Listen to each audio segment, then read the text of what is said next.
படை நடத்த தனி ஒருவன் போதும் என்கிற அந்த கவிதை. அந்த கவிதையிலே சொன்னது போன்ற ஒரு மனிதர் நமது டிராஃபிக் ராமசாமி அவர்கள். அவரை பெருமைப்படுத்தும் விதமாகத்தான் ஒன் மேன் ஆர்மி என்ற இந்த நூலை நாங்கள் வெளியிட்டோம். 75 வயதிலும் சமூகத்தில் நடக்கும் அவலங்களை எதிர்த்து குரல் கொடுக்கும் டிராஃபிக் ராமசாமி அவர்களை பற்றி இந்த நூலை வெளியிடுவதில் விகடன் குழுமம் பெருமை கொள்கிறது. தற்போது இந்த நூலை திருமதி கிறிஸ்து சுந்தர் வெளியிட திரு சீமான் அவர்கள் பெற்றுக்கொள்வார்கள்.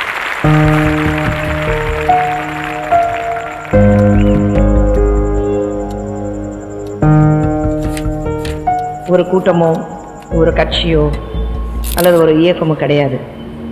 தனி மனிதனாக இந்த நாட்டில் நடக்கிற தவறுகளை தட்டி கேட்கறதுக்கு தைரியம் எனக்கு இருக்கு அப்படின்னு நான் சொல்லி ஒன் மேன் ஆர்மி என்று பட்டம் கொடுத்து விகடன் குழுவுக்கு என்னுடைய பாராட்டுகள். அவருடைய வாழ்க்கை பற்றி சுருக்கமாக சொல்லணும்னா, இந்த சமூகத்துக்காக பலமுறையில் கொலை முயற்சியெல்லாம் நடந்திருக்கு.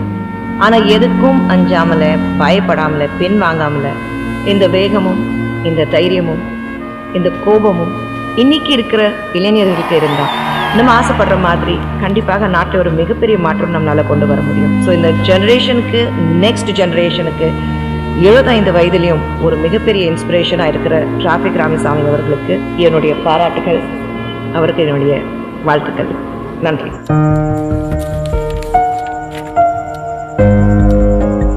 ஒரு போராளியின் சரித்திரம். ஐயா டிராஃபிக் ராமசாமி அவர்களுடைய வாழ்க்கை வரலாற்றை இன்னொரு நல் சமூக விளைச்சலுக்கான ஒரு விதை நெல்லாக இந்த புத்தகத்தை நான் பார்க்கிறேன்.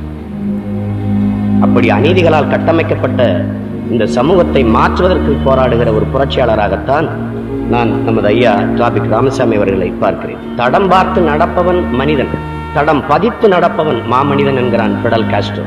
அப்படி இந்த மண்ணில் ஒவ்வொரு தடத்தையும் இன்னொரு தலைமுறைக்கான வழித்தடமாக பதித்து வாழ்ந்து கொண்டிருப்பவர் நமது ஐயா டிராஃபிக் ராமசாமி அவர்கள்.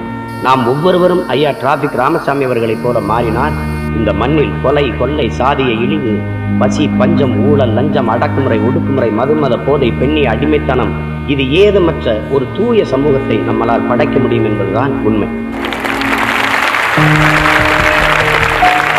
இன்றைய இளைஞர்களுக்கு நான் சொல்ல விரும்புகிறது, வாழ்க்கை என்பது நீ சாகும் வரை அல்ல, மற்றவர்களின் மனதில் வாழும் வரை.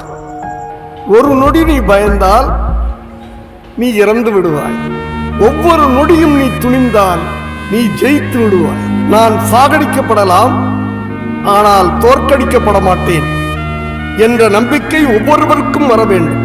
எத்தனை முறை நீ அடிபட்டு கீழே விழுந்தாலும் அத்தனை முறையும் நீ மீண்டும் மீண்டும் எழுந்து அதே வேகத்தில் போராட வேண்டும்.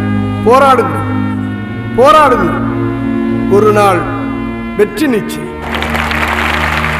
ஒரு நாள் ஒரு முக்கியமான கேஸ்ல எனக்கு சாதகமா தீர்ப்பு வந்துச்சு. அந்த சந்தோஷத்தில் நான் வந்துகிட்டு இருந்தேன்.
நீதிமன்ற தீர்ப்பை மீறி சாலைகளில் வைக்கப்படும் பேனர்களை கிழிக்கிறேன். இது தவறா?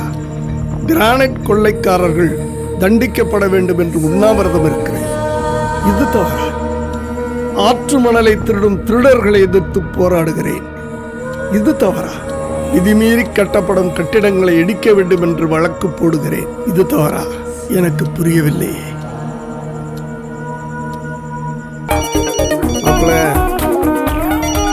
போன் எடுங்க.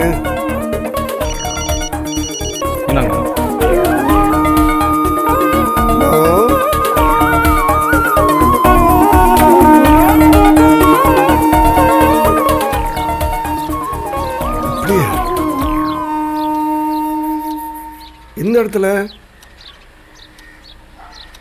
நான் வரேன். நீங்க போலீஸ் ஃபோன் பண்ணுங்க. சரி, கேக்கையாவது கட் பண்ணுங்க, சாப்பிடுவோம். கொஞ்ச நேரம் வாயை வச்சுட்டு சும்மா இருங்க.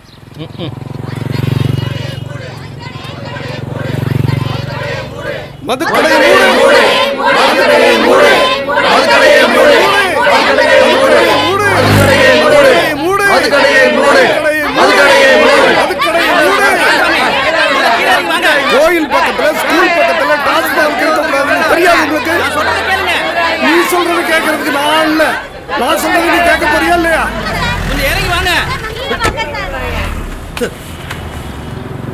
மிஸ்டர் ராமசாமி, நான் ஃபைனான்ஸ் செக்ரட்டரி, கோட்டையில இருந்து வர்றேன். நீ கோட்டையில இருந்து வந்திருக்கியா, குட்டிச்சோர்ல இருந்து வந்திருக்கியான்னு எனக்கு தெரியாது. முதல்ல கடையை மூட போறியா இல்லையா? கவர்மெண்டோட கடை, நீ நினைச்ச உடனே மூட முடியாது. சரி, நீ நினைச்ச உடனே மூட முடியாது, நான் நினைச்ச உடனே குஞ்சிடலாம்ல. இப்படி எல்லா கடையும் மூடிட்டா அரசாங்கத்துக்கு வருமானம் போயிடியா? ஒரு நாளைக்கு சென்னையில மட்டும் சராசரியா 10 பொம்பளைங்க தாலியா இருக்கிறாங்க. அந்த பப்ளிக்கோட உயிர் முக்கியமா இல்ல உங்க வருமானம் முக்கியமா? ஐயா சாமி, கவர்மெண்டே கடன்ல இருக்கு, கொஞ்சம் புரிஞ்சுக்கய்யா. கடன்றிய எம்எல்ஏ சம்பளம் மட்டும் ஏறிக்கிட்டே போகுது. இதெல்லாம் பேச இப்ப டைம் இல்ல, கொஞ்சம் கீழே இறங்கி வாப்பா. அதான் நானும் சொல்றேன், இதெல்லாம் பேசுறதுக்கு டைம் இல்ல. கடையை மூட சொல்றியா இல்ல அப்படியே கொஞ்சம் தற்கொலை பண்ணிக்கிட்டே போ.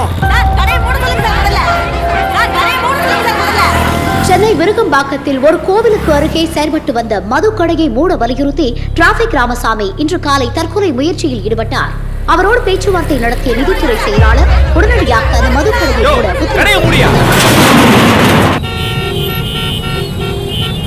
ஒரு 2 நிமிஷம் சிக்னல் இல்லைன்னா என்னென்ன நடக்குதுல்ல? எத்தனை விபத்துக்கள், எத்தனை உயிர் பலி. இதெல்லாம் நடக்கூடாதுன்னா நான் டிராஃபிக் கிளியர் பண்ண ஆரம்பித்தேன். அப்படியே பழக்கமாயிடுச்சு.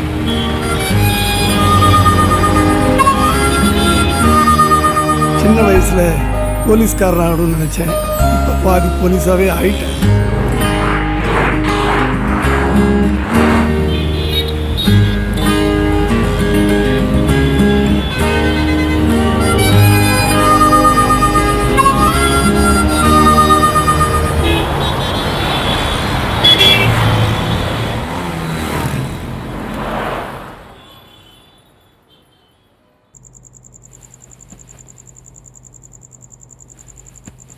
தாத்தா, பர்த்டேல பாதிலே போனல, பாட்டி ரொம்ப கோவமா இருக்காங்க.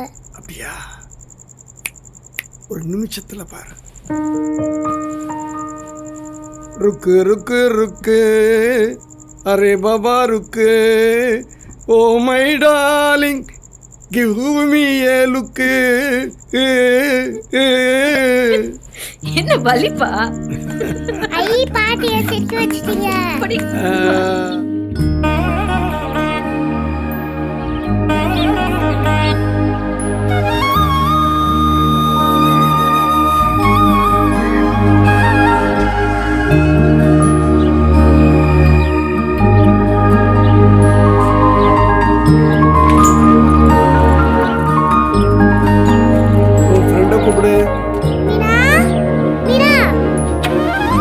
அப்பா உன்னை எவ்வளவு கஷ்டப்பட்டு படிக்க வைக்கிறார் தெரியுமா? ஆட்டோ ஓட்டி அதை ஓட்டி கஷ்டப்பட்டு இவ்வளவு பெரிய ஸ்கூல்ல படிக்க வைக்கிறார். சரி அங்கிள், நல்லா படிக்கிறேன். Very good. Okay uncle, bye. Evening வர்றேன். ஓகே தாத்தா.